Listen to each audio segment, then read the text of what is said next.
Bonjour à tous. Alors, on va d'abord évoquer la dernière vidéo en vous rappelant que sous plutôt chaque vidéo, vous avez les liens pour nous suivre sur nos différents réseaux sociaux, que ce soit Telegram, Discord, Facebook, Twitter. Que si vous voulez parier au Argel, c'est pareil, tout est expliqué sous nos vidéos, dans les petits descriptifs situés en dessous. Et on va vite évoquer la vidéo précédente. Qu'est-ce qu'on avait conseillé dans la vidéo de la semaine dernière, pour le week-end dernier?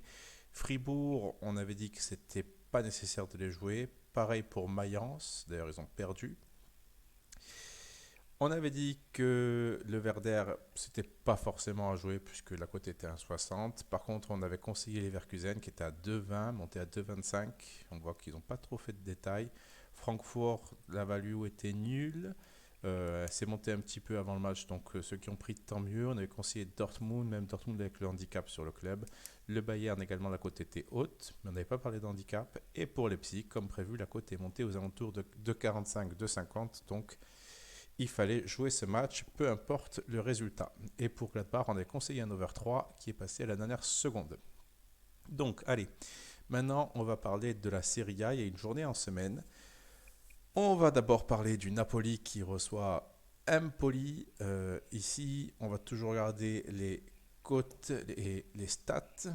On voit que le Napoli est la meilleure équipe, on va dire égalité de points avec la Roma de Serie A. Quant à Empoli, ils sont troisième en partant de la fin. La cote est à 1,19. Je ne suis pas certain que ce soit nécessaire de le jouer.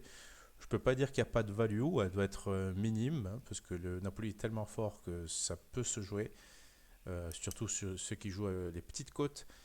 Mais personnellement, à 1,19, comme je ne joue que les cotes aux alentours de 2, il faudrait que je prenne un handicap qui me semble un peu trop haut, et c'est pas forcément ce que j'ai envie de jouer avec l'absence de Kvaratskhelia. Spezia Udinese, on va d'abord évoquer le match de Cremonese contre Milan. Donc, Cremonese à 12 points attendus. Le Milan en a quasiment 26. Donc, ça fait quasiment 14 points de plus. La cote du Milan est intéressante, à 1,53.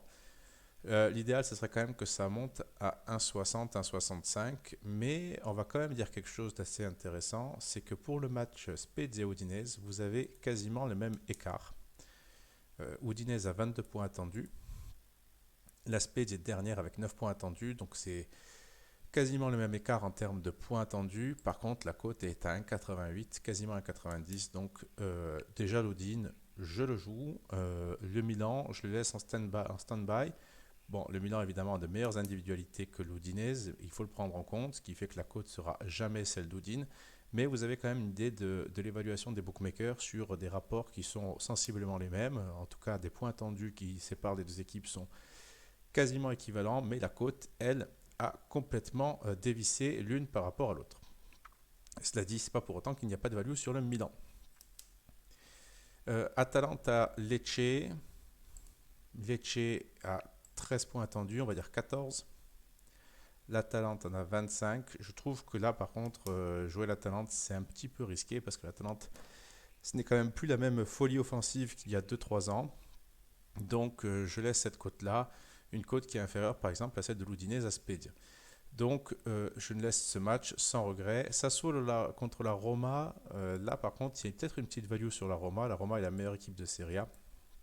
Sassuolo est loin derrière, avec, on va arrondir, on va dire 15 points derrière.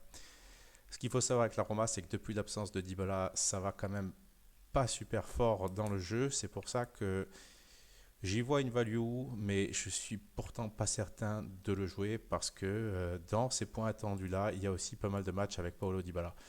Donc faites attention avec ce match-là. La Roma, depuis quelques temps, on va dire depuis un mois, c'est vraiment pas fantastique. L'Inter face à Bologne, 1,32. Ça me semble jouable. L'Inter est la troisième meilleure équipe en termes de points attendus. Bologne est à 16 points. Alors, il n'y a pas une énorme différence, sauf qu'il y a une équipe qui joue à domicile. Et si on regarde un peu ce qui s'est passé l'an dernier, hein, pour des équipes qui ont très peu évolué, que ce soit Bologne et l'Inter, l'Inter était la meilleure équipe de Serie A et Bologne 40 points derrière. Donc, à 1,33, je pense que ça peut se jouer même en sec. Et pourquoi pas le handicap. Fiorentina, Salerne, deux équipes de niveau équivalent. Regardez, Salerne est à 15 points, la Fio à 16. On laisse tomber ce match à 1,56. Torino, Sampdoria. La Sampdoria est la pire équipe de Bundesliga avec la Spezia. Le Torino est un petit peu supérieur ici. C'est à vous de voir. J'aimerais que cette cote monte aux alentours d'un 75 pour être certain de ne pas faire d'erreur. Il y a trop de choses qui vont mal côté Sampdoria pour ne pas partir sur le Torino. Enfin, la Juve va être opposée à l'Hellas Vérone. Cote à 1,70 pour la Juve. Qu'est-ce qu'on va regarder? On va regarder d'abord les points attendus, forcément, 21 points. Vérone est une des pires équipes de Serie A. Quand même, on doit noter qu'il devrait avoir 8 points de plus. C'est quand même énorme, ça. Mais malgré leurs 8 points de plus, il figure dans le très bas du classement. Et si on fait un petit point pour regarder par exemple ce qui se passe en Serie A depuis le mois d'octobre pour nous donner une idée des dynamiques. On voit que la Juve est la quatrième meilleure équipe de Serie A. Ils ont quand même 15 points au compteur en termes réels, 11 points attendus et Vérone a 5 points attendus alors qu'ils en ont récolté 0, c'est-à-dire que cette équipe est à la dérive. Ça fait 6 matchs, 6 défaites, alors que la Juve, c'est 6 matchs, 5 victoires, une seule défaite. Donc 1,70, je pense qu'on peut réfléchir. En plus, la Juve donne des signes d'amélioration. Une belle victoire face à l'Inter, un bon match face au PSG malgré la défaite. Donc c'est vraiment à réfléchir cette cote-là. Et enfin, la Lazio qui reçoit Monza. Il faudrait voir ce qui se passe à la Lazio si... alors là, je suis en 2021. On va enlever ça. La Lazio à 20 points attendus. Monza ne doit pas être trop loin. Et franchement, pour 14 points attendus, 13 points attendus pour Monza, je vais laisser ce match-là. Il y a peut-être quelque chose à faire, mais j'ai trop d'incertitudes. Immobilier n'est pas complètement revenu. Il était sur le banc, me semble-t-il, dans le derby romain. Et Milinkovic-Savic, je ne suis pas certain qu'il soit aligné. On va quand même regarder un petit œil au compo. On va jeter un œil, pardon. La Lazio, elle est où? Bon, il semblerait que Milinkovic soit de retour et que Immobilier soit sur le banc. Donc ça, c'est vraiment une cote à réfléchir. Et si on met un petit peu une dynamique très récente, on va faire pareil. On va se mettre depuis le mois d'octobre. Est-ce que la Juve, non pardon, est-ce que la Lazio est tout en haut? Elle est un petit peu basse quand même. Et Monza est juste en dessous. C'est pour ça que cette cote est à 1,65. Eh ben, il faut la réfléchir vraiment. Il faut avoir des certitudes avant de se jouer de ce match-là parce que comme ça, de prime abord, il n'y a pas de value. Donc si vous trouvez des arguments qui valident cette cote-là, alors c'est à vous de voir. Pour le moment, je n'ai rien qui me fasse aller dans le sens de la Lazio, même si la dynamique est favorable.